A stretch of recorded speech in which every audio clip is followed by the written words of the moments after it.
जरा सोचो, एक छोटे से कैप्सूल को खाने से लोगों में बेहिसाब ताकत आ जाए, लेकिन चीजें जितनी दिखती हैं उतनी सीधी है नहीं। कहानी की शुरुआत होती है बिगी नाम के एक माफिया गैंगस्टर से, जो कि कैप्सूल से भरा एक बक्सा कुछ गुंडों को दिखा रहा था। वो चाहता था कि ये गुंडे इन कैप्सूल्स को पूरे शहर में बेचें। जब गुंडों में से एक आदमी ने पूछा कि आखिर ये है क्या, तो बिगी ने जवाब दिया कि ये है ताकत। इसके बाद हम देखते हैं रॉबिन नाम की एक लड़की को, जिसके पास यही कैप्सूल था। अचानक से दो लड़के वहां आ गए और उससे वो कैप्सूल छीनने की कोशिश करने लगे। तभी पीछे से एक तीसरे आदमी ने रॉबिन पर हमला कर दिया। उन्होंने उसे पीट पाट कर वो कैप्सूल उससे छीन लिया। उसी वक्त एंट्री हुई फ्रैंक नाम के एक पुलिस वाले की। तभी एक लड़का वो कैप्सूल लेने लगा तो फ्रैंक ने अपनी बंदूक उस पर तान कर उसे चेतावनी दी, देख बेटा, तेरे पास कौन सी पावर आएगी ये तो नहीं पता, लेकिन मेरी बंदूक चलेगी ये पक्का है। इसके बाद लड़का हिचकिचा गया, जिसका फायदा उठाकर फ्रैंक ने वो कैप्सूल छीन लिया और तीनों लड़के वहां से दुम दबाकर भाग गए।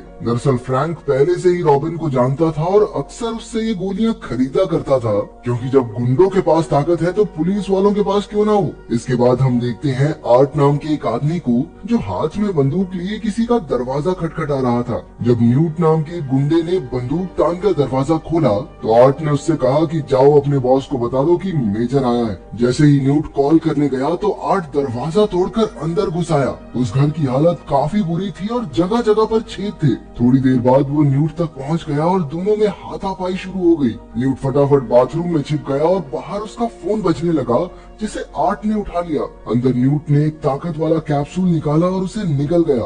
एक ही पल में वो धधकती हुई आग का गोला बन गया। अपनी ताकत से उसने दरवाजा तोड़कर आर्ट पर हमला कर दिया। आर्ट ने भी बचते बचाते उस पर बंदूक से हमला किया, लेकिन उससे तो न्यूट की आग और तेज हो गई। वो जान बचाकर भागने लगा और न्यूट ने 3 और गोलियां एक साथ निगल ली। उसकी जबरदस्त गर्मी से घर की जमीन टूट गई और दोनों नीचे वाले फ्लैट में गिर पड़े, जहां आर्ट न्यूट को अपने पीछे बाथरूम तक ले आया। आर्ट ने उसे पानी में डुबाकर उसकी आग शांत की और उसे धमकाकर उसके बॉस का नाम पूछने लगा। न्यूट ने खांसते हुए जवाब दिया, बिगी। इसके बाद वो ड्रग ओवरडोज की वजह से आग में जलकर राख हो गया। जिस धमाके में वो फटा, उसी धमाके से आर्ट को अपने बीते हुए कल की एक झलक दिखाई दी, जहां एक कार एक्सीडेंट के बाद कुछ लोग उसकी बेटी ट्रेसी को उससे छीनकर ले गए थे। अगली सुबह जब रॉबिन की आंख खुली तो उसने टीवी पर न्यूट के घर में धमाके की खबर सुनी। असल में न्यूट उसका कजन था। रॉबिन की माँ ने उससे न्यूट का हाल चाल पूछने को कहा। फिर स्कूल में जब रॉबिन ने न्यूट को मैसेज भेजा तो उसकी टीचर ने उसे फोन के साथ पकड़ लिया और पूरी क्लास के सामने उसकी बहुत बेइज्जती की। टीचर ने कहा कि वो जिंदगी में कुछ नहीं कर पाएगी।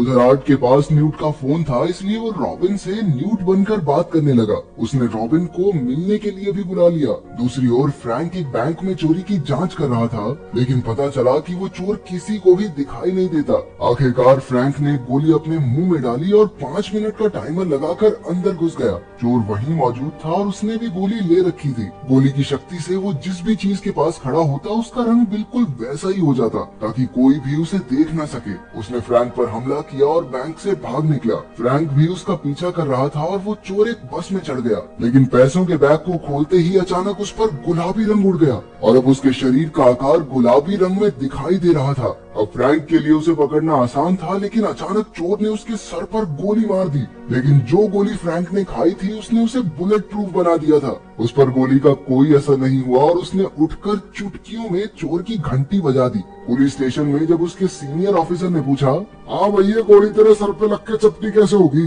क्या ही मैन है क्या तू? सरकार, मैंने वो कैप्सूल खाया था सरकार। कैप्सूल खाया था तो पुलिस में नहीं रह सकता। कैप्सूल खाने के लिए तुझे सस्पेंड किया जाता है। निकल जा मेरी आंखों के सामने से।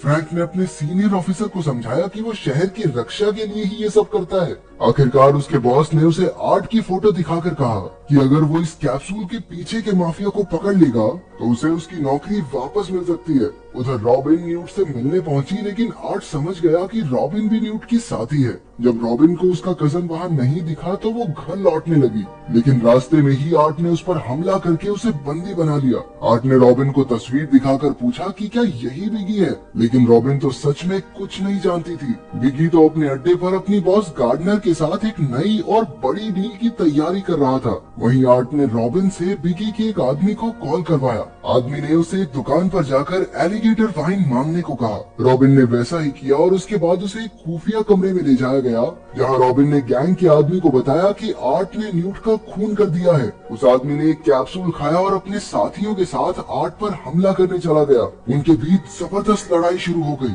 उधर रॉबिन जिस कमरे में बंद थी वो एक ट्रक से जुड़ा हुआ था। उसी वक्त ट्रक चल पड़ा और बाहर गोलियों की आवाज के बाद आर्ट दरवाजा तोड़कर रॉबिन तक पहुंच गया। उन्होंने ट्रक में खुफिया कमरे का दरवाजा तोड़ा, जहां उन्हें माफिया गैंग का सिक्योरिटी सिस्टम मिल गया। वहां उन्हें बिगी की नई डील की खबर मिली। आर्ट ने उसे बताया कि इस कैप्सूल के पीछे सरकार भी मिली हुई है और ये लोग इस कैप्सूल को पूरे देश में फैलाना चाहते हैं। फिर आर्ट ने उसे कुछ पैसों का लालच दिया और रॉबिन उसका इलाज करवाने डॉक्टर के पास ले गई। इस तरह उन दोनों में दोस्ती हो गई। उधर फ्रैंक रॉबिन से मिलने उसके घर गया, लेकिन पुलिस पहले ही वहाँ छानबीन कर चुकी थी। पुलिस रॉबिन की माँ को धमकी दे रही थी, इसलिए फ्रैंक तरकीब लगाकर खिड़की से बाथरूम में घुस गया और बाल गीले करके बाहर निकला।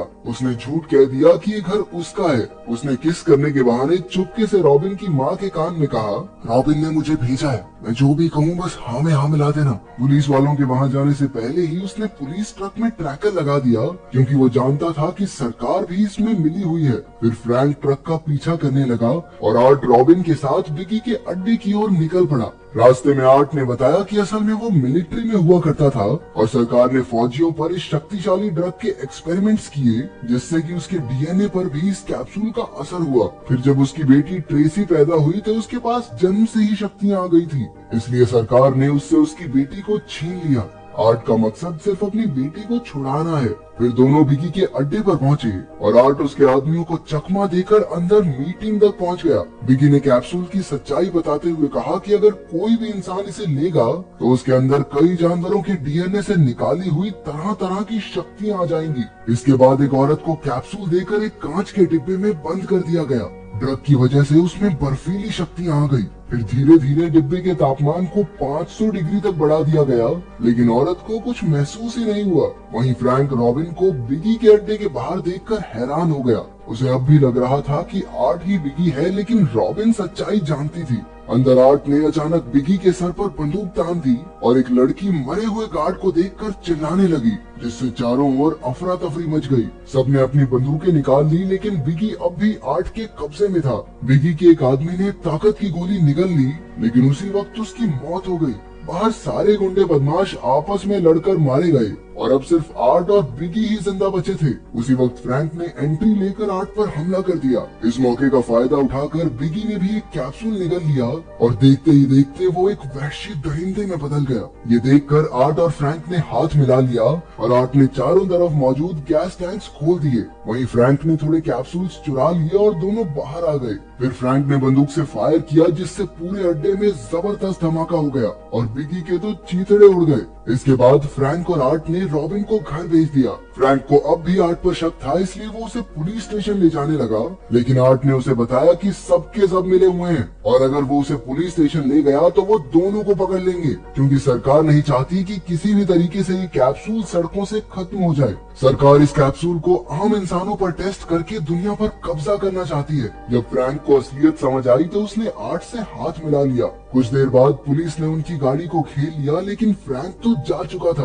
पुलिस आर्ट को कैद करके एक शिप में ले आई और फ्रैंक उसे बचाने आ पहुंचा। आर्ट को गार्डनर के सामने ले जाया गया, जो असल में इस सारे कांड की मास्टरमाइंड थी। वहीं रॉबिन को देखकर फ्रैंक गुस्सा हो गया, लेकिन वो तो बस उसकी मदद करने आई थी। जल्द ही वो दोनों कंट्रोल रूम में पहुंचे। फ्रैंक रॉबिन को ध्यान रखने की जिम्मेदारी सौंपकर आर्ट को बचाने निकला। तब उसका सामना हुआ एक गुंडे से, जिसका शरीर इतना लचीला था जैसे रबड़ का बना हो। रॉबिन ने कंट्रोल रूम से ही फ्रैंक की मदद की। उसी वक्त कंट्रोल रूम में एक आदमी घुस आया, लेकिन तब तक रॉबिन सिस्टम बंद करके ट्रेसी को बचाने निकल गई थी। उधर आर्ट ने माफिया गैंग को बताया कि उसके शरीर में एक ऐसे जानवर की शक्ति है जिसके चुटकी बजाने पर बिजली निकलती है और उस बिजली का तापमान सूरज के तापमान के बराबर है। उसने चेतावनी दी कि अब भी उसके मुंह में एक कैप्सूल है। इससे डरकर माफिया गैंग ने उसे रिहा कर दिया। सॉरी भैया, गलती हो गई, आप आराम से रहो, क्या लड़ाई झगड़े में क्या रखा है। फिर फ्रैंक की मदद से आर्ट ने एक गुंडे का खात्मा किया और तब तक रॉबिन भी ट्रेसी को छुड़ाकर उसके पास ले आई। आखिरकार आर्ट अपनी बेटी से मिला और सब बोट की ओर चल पड़े। लेकिन जैसे ही हमें लगा कि सब सही हो गया, पीछे से एक हमलावर ने रॉबिन को पकड़ लिया और आर्ट को उनके सामने आना पड़ा। आखिरकार उसने गोली निगल ली और फिर शुरू हुआ उसकी शक्तियों का तांडव। उसके आसपास की हर चीज में धमाका हो गया। अंत में वो खुद भी जमीन पर गिर पड़ा। पता चलता है कि उसकी बेटी ट्रेसी के पास किसी भी जख्म को ठीक करने की ताकत है। उसने अपने पिता को ठीक किया और सब जान बचाकर वहाँ से निकल गए। बाद में फ्रैंक ने ये सारी कहानी दुनिया को बताई ताकि सरकार का पर्दा फाश हो सके। अगर तुम्हें मौका मिले तो क्या तुम इस कैप्सूल को ट्राई करोगे? कमेंट्स में